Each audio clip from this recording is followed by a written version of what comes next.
Hey everybody, Rachel here from Rachthestamper.com, and today I wanted to show you how to make this really adorable. Now, it could be Valentine's, but this could also be an anniversary card. Thinking of you if you know someone that maybe that you love very dearly that had to have surgery done or is just having a really rough week. So this would be a great Valentine's anniversary wedding, some sort of a wedding card. I didn't do anything on the inside, and this is actually a swap that I created. This is with new Stampin' Up! Product from the new holiday catalog, so it may not be new any longer, but I mean, making this video to share with you. And the other reason is you can always switch the paper up, so that's a pretty cool option as well. So I'm going to show you, I have a mix of kind of old and new stuff on this. So this actually uses a couple different things. Now you can get this as part of the mega bundle, if you will. So you can get the snowman and the punch, and then you would get the mini curvy keepsakes box and the tiny stamp set. But if you get everything, you get a lot of stuff that you can use in here. You can also use the glimmer paper. And then a couple other things I used are a little bit more towards the back.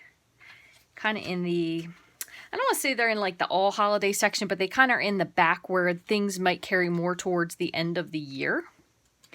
And of course, I guess I did not go far enough, or I went too far, one of the two. But anyway, there is a big bundle, and I will show you the stamp set if I cannot find it, because I feel like I can't find it. Okay, anyway, I'll just show you the stamp set. This is in there as well. It's called Everything Festive. So you have some Christmas, Winter Wonderland. There is two Valentines, and there is a Halloween. I got it for the Halloween, but I ended up, believe it or not, using the P.S. I Love You before I even used the Halloween, so that was pretty fun. But the other part that I used is, this is from the tiny keepsakes, so you can decorate your curvy box with this, or you could use these separately. So I'm going to show you what I did for this.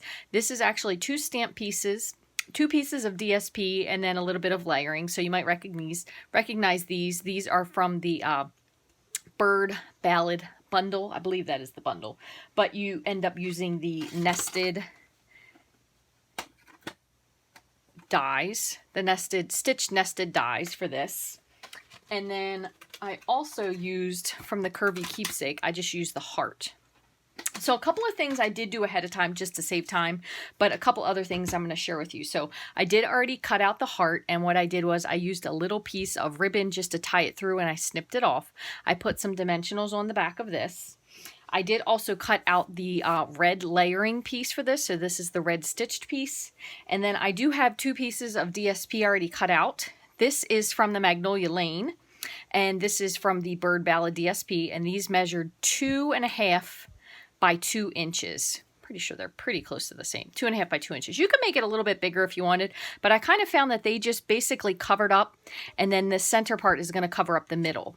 We still will have to stamp our sentiment, and in case you didn't notice there's a little bit of shine. I did use the shimmery glossy accents on top of the hearts, and I did actually stamp these in 2 different colors, but it's not terrifically difficult. So I do have my the white part. I'm going to leave that out, and I'm going to go ahead and grab the diagonal stripes. That way I can share that with you. So let me put all my pieces over here. I will need to get a piece of basic black to layer this onto, because I don't believe, oh my goodness, look at that. I brought a piece of that. Can't believe it. So I have that also. And then I need a scrap of Whisper White, and that is going to be for our sentiment. And we're going to also need a regular piece of Whisper White for our background piece, which is basically what we're going to lay it onto. So this will be my scrap, because this, I keep pulling this piece out and it has a fold in it. But what we're going to do first is, and I kind of have this lined up, so I'll show you this to you first. That's the one with the score line in it. So daggone bright in here. I can't tell today. It's actually bright. Okay, so what I'm going to do is, I have my Stamparatus because it made this very, very simple. So I'll leave that piece over there for now. So I kind of was fooling with this, and this is how I got it all lined up.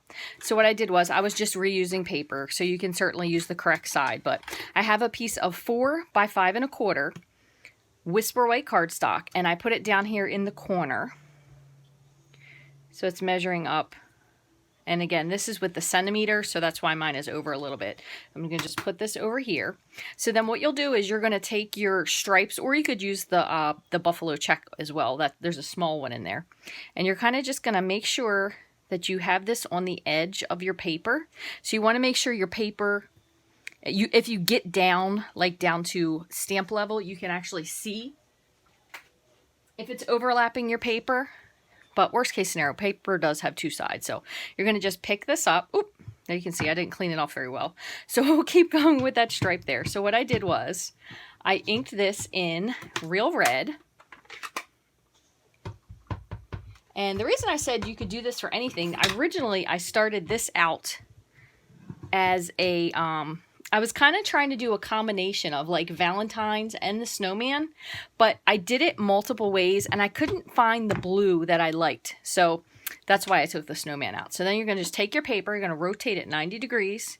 So just put it back again in the corner. Just like that. Go ahead and re-ink your stamp one more time. And see, I'm going to just close it again. And that way, if you do mess something up, if you don't like it, you can reclose it and it'll push down again. So this is going to be our base piece. So we're all finished with that part. So I want to show you one other thing while I have you here, because I know you guys see all the time that I use the chamois to clean my stamps, which I do love. It is very, very convenient. But I just also want to tell you one other thing. Every once in a while, especially I noticed this because I was doing a lot of stamps with this one, and it started to lose its detail a little bit, only because I wasn't cleaning it. So what I've been doing lately is I've been taking my Stampin' Mist and just spraying my stamp, and then I'll just take my cloth, which this is just like a shop cloth. I know you guys have heard me talk about these before. I think I got a bazillion of them at Costco because I still have about 15 of them that I haven't used yet. And it really, really cleans your stamp off just to get it like super, super clean. So every once in a while, you do still want to make sure that you do that. So I've been trying to do that before I'm putting back. But anyway, you could also use the plaid if you wanted to. That will look really cute as well. So then I'm going to just take my Stamparatus plate, flip this around. And then what I did is I kind of made myself a little template, but I'm going to show you what I did. You could certainly change it up if you want. And I did since cut the bottom of it off. But I made myself a little template here where you can see it says the PS. So what I did was I kind of lined this up. So if I knew it was going to be in there so I could get it centered. And then what I did was I just put, and this is just a scrap piece, I had the whole piece cut out. I just kind of set this on top of it. And then I put my magnet. Okay, so there is that part. And again, this does have a little bit of ink on it, but that'll be okay. So what I'm going to do is, I did this in 2 steps. So I took my real red marker and I colored in just the hearts. And then I closed and stamped it. Just like that. Oh, that is a little smudgier than I wanted. Let's see what the other side looks like.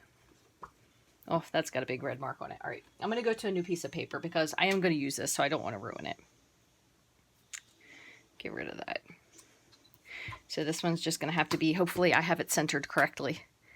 But you can do that if you're doing a lot of them. You can kind of cut out a template, and you can see that I did that with the apple down here and the snowman. I actually did that with the punch, and it makes it really easy if you want to line stuff up really well. So the other thing is too, when you have your Stamparatus, if you don't like it, you can always go back and restamp. So that's a good part. And if you still don't find that you like it, you can kind of add in a little bit of color, but we are going to go over this with the glossy accent, so it's really not going to make that big of a deal. So now I'm going to come in with my chamois and just kind of wipe this off. And where's my orange towel? I'm going to bring this in as well just to make sure it's dry, because you don't want to add ink to it and then it's going to get all goopy and runny. That is not going to make for a good card.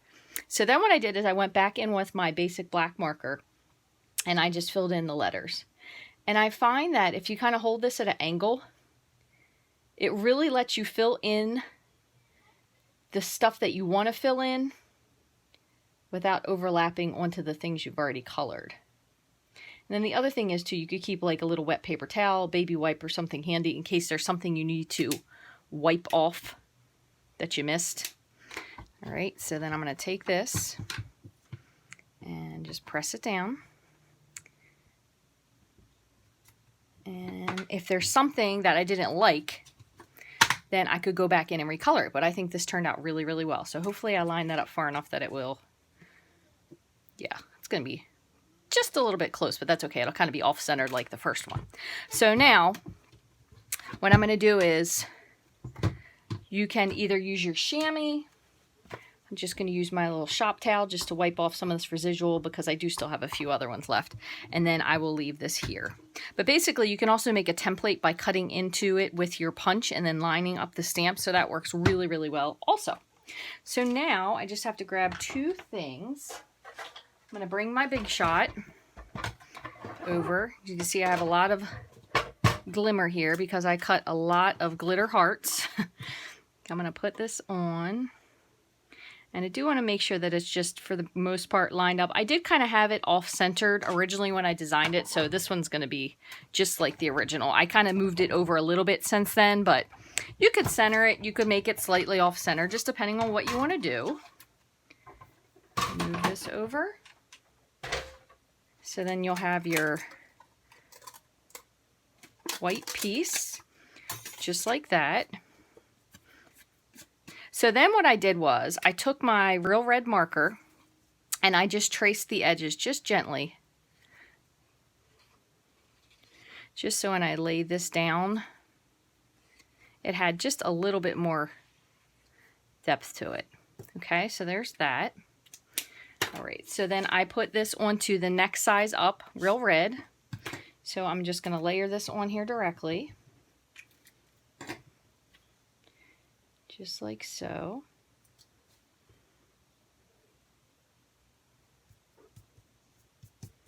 Do want to make sure that it's nice and dry. So my heart that I previously cut out, I do have 2 dimensionals on the back. You could put a third one if you want, but I found that 2 were fine. And then I just cut out a little piece of, I'll tell you exactly what this is called. I feel like it's the organdy, petal pink organdy striped ribbon. Really soft, very, very easy to tie into a little bow. So I kind of just did like a little faux knot. So there's that. Now the other thing I want to do is, and I'm going to save this for last because I always end up touching it and I goof it up, but I'm going to put shimmery crystal effects directly onto these hearts, but I'm going to wait 1 minute before I do that part. And in the meantime, we'll go ahead and put this together. So now I have my base.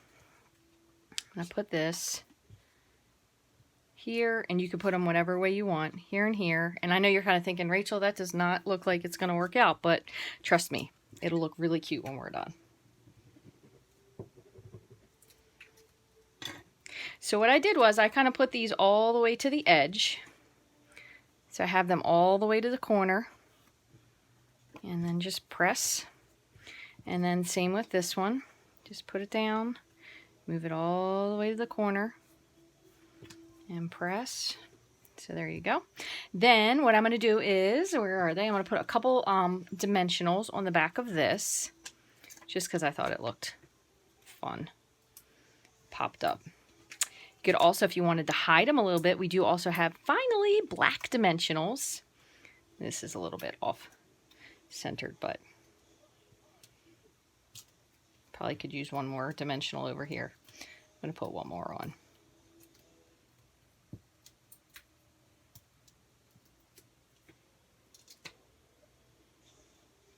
Okay. All right. So then all you're going to do is take this and it's going to just cover up. So perfect. You can't even see, but I think that's kind of neat because the underneath it lifts up and people can see, oh, she does have different stuff there. So these 2 are the stamped parts and then these 2 are different pieces of DSP. Again, you could do lots of different themes for this. If you wanted to change this up from Valentine's Day, you certainly could. So then I just have my black base.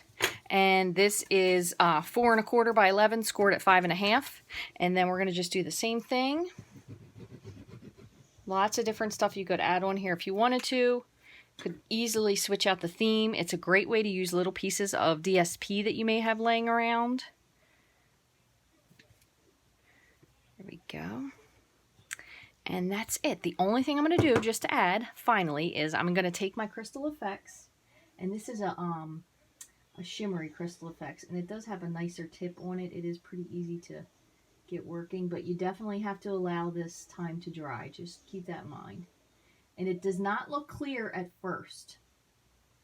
It kind of looks a little bit milky, That is normal. When it dries, it does dry clear. So then I will set this on the side, just definitely to allow it time to dry. But when you're finished, you will see, if you look at those little hearts there, they have a little sparkle to them, but they are clear. You can see the shine on them, and they are shiny. So very, very easy. Great card. Again, there's also another sentiment here. If you didn't want to put that one on the front, you could even put Be My Valentine on there, which would be super cute. You could change this to Winter Wonderland and put that on there, and then you could add in the snowman. You could do some blue paper in the background. Maybe you could do the buffalo check, and then you could do some like blue dotted or blue striped paper and make it into a happy winter card, or just a winter card, because I don't think we have a lot of Christmas cards, but then kind of once January rolls around, which is when my birthday is, sometimes it's a little hard for finding exactly what it is you want. But anyway, so this one, you can see it does have a little bit tighter of a layer. This is actually 3 3/4 by 5. This one is 4 1/4 by 5, so it's a little bit smaller, but pretty cards, very simple to make. Great way to use up some scraps of your DSP if you have any laying around. Also, like I said, if you purchase the curvy tiny keepsakes and the mini curvy keepsakes box, those are a bundle, you'll save 10%. Then if you get the snowman, which is a punch, and the snowman stamp, you can get them all as like a mega bundle as well. So you can go to my online store, which is rachthestamper.stampinup.net, if you'd like more information to be able to purchase those. Thank you guys so much for watching. I hope you found this useful, and I hope you have a great day.